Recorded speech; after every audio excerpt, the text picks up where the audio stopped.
E aí, gente, fazendo uma prosa aqui sobre por que a gente se identifica com as palavras e nessa identificação a gente se identifica com palavra, com imagem, com símbolo. O símbolo é a palavra e a imagem, né? E nisso a gente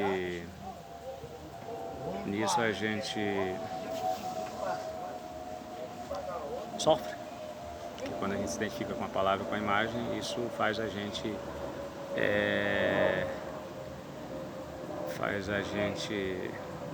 identifica com as palavras, faz a gente se comportar com a palavra.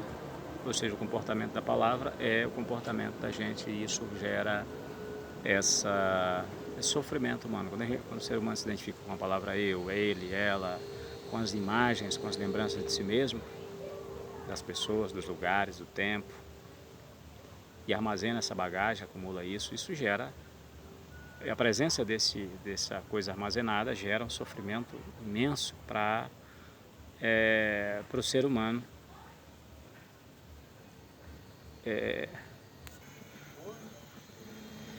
E como é que a gente faz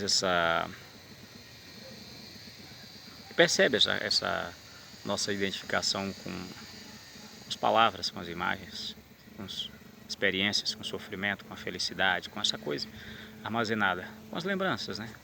Lembrança da gente mesmo, com dinheiro, duro, feliz, sofrendo.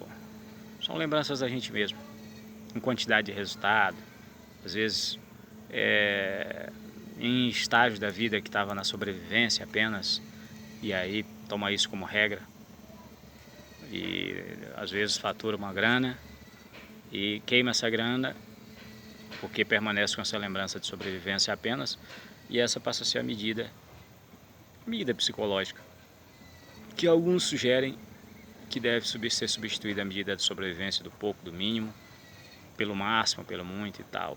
Ou seja, a pessoa deve se apegar a outro tipo de lembrança, que é a lembrança do máximo.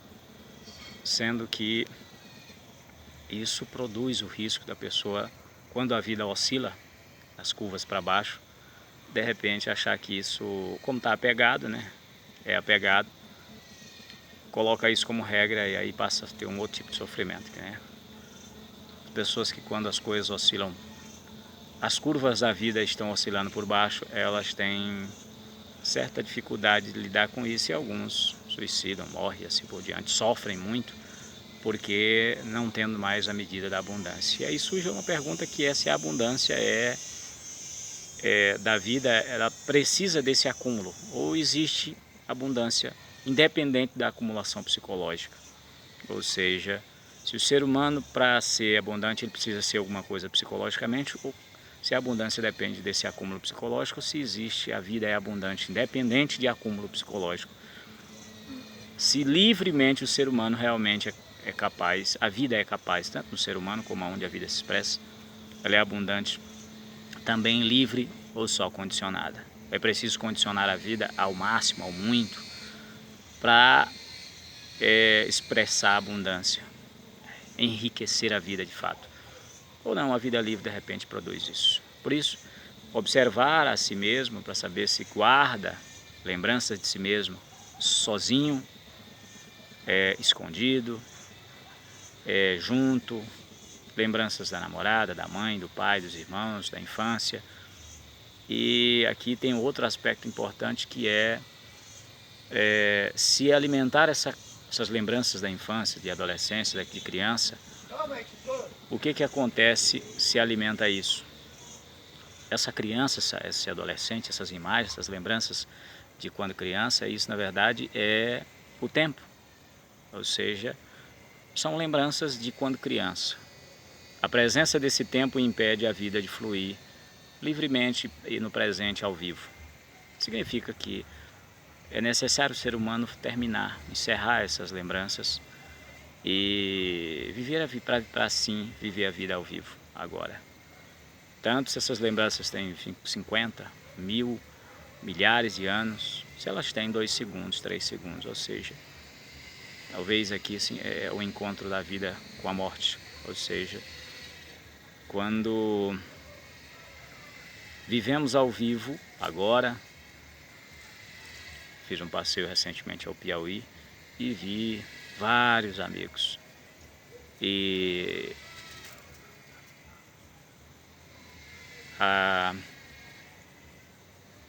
consciência da morte faz o ser humano, de repente, perceber que se nesse momento é que nós temos a oportunidade de prosear, de bater papo, de viver, mas mesmo sabendo disso, racionalmente, isso não quer dizer que a gente, sabendo disso, viva. Mas esse viver a vida sem acumular, ou seja, e morrer, viver e morrer, que é isso a pegada da vida diariamente, faz o ser humano viver leve, porque não está acumulando, está vivendo sem acumular. Acumular no sentido psicológico, tá? Essa intimidade com a gente mesmo, de saber se a gente, apegado, por exemplo, à solidão dificulta a companhia, apegado à companhia dificulta a companhia,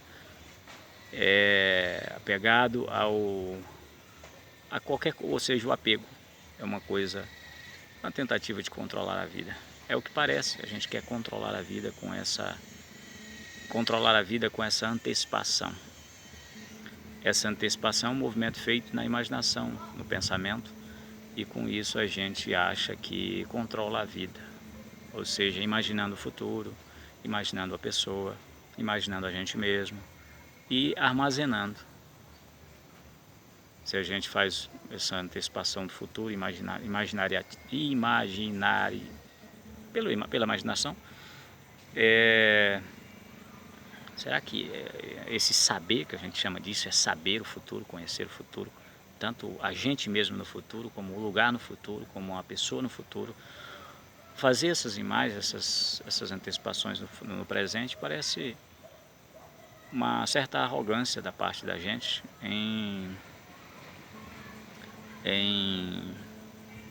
com a ideia de controle, né? Controlando a vida. E aí a gente pergunta, será que a vida, é possível a gente armazenar a Deus na imagem? É possível a gente ir determinar o comportamento de Deus, dizer o que Deus diz, o que Deus não diz e tal, sobre a sexualidade, sobre o comportamento, sobre isso, sobre aquilo. Comportamento da gente mesmo, comportamento das pessoas, comportamento dos negócios, comportamento da vida. É possível a gente controlar isso pela imaginação, pelo pensamento? É possível a gente guardar Deus, guardar o tempo, guardar as pessoas no pensamento, em pensamento? Controlar a vida? Parece que tem muito de arrogância na gente. Isso, de certa forma,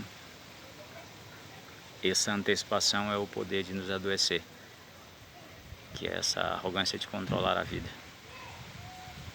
Se a gente vive a vida no presente, livre, leve, a gente lidar com as questões do presente, do dia a dia. E não é esse o processo de adoecimento mental, esse antecipar. Lembro de uma coisa que eu percebo e percebi esses dias aqui no pensamento, que é o pensamento desenhando o que seria o futuro. Ou seja, o pensamento imaginando o final, o finalizado do apego, dos vícios, da dependência psicológica. Eu me pergunto, como é que o pensamento sabe o fim de algo que ele é o gerador do problema? Ou seja, como é que a doença faz isso? Ou seja, a vida pode estar doente em algum aspecto e se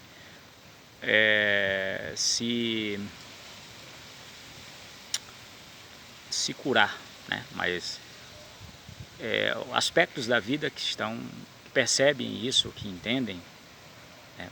Mas a própria doença talvez não cure a si. São os mecanismos da vida que curam a si mesmo. Mas o pensamento, que é a descrição do final. Como é que o pensamento conhece o final de algo? O final de algo, o pensamento conhece, simplesmente o pensamento está antecipando o final. Como? Como é que o pensamento conhece o final de algo? O final que o pensamento conhece é a palavra final. Isso é finalizar algo, ou seja, a palavra fim é finalizar algo psicologicamente. A palavra fim do apego, por exemplo, é finalização do apego. Claro que não, né? Então, essas pretensões da gente são interessantes no sentido psicológico.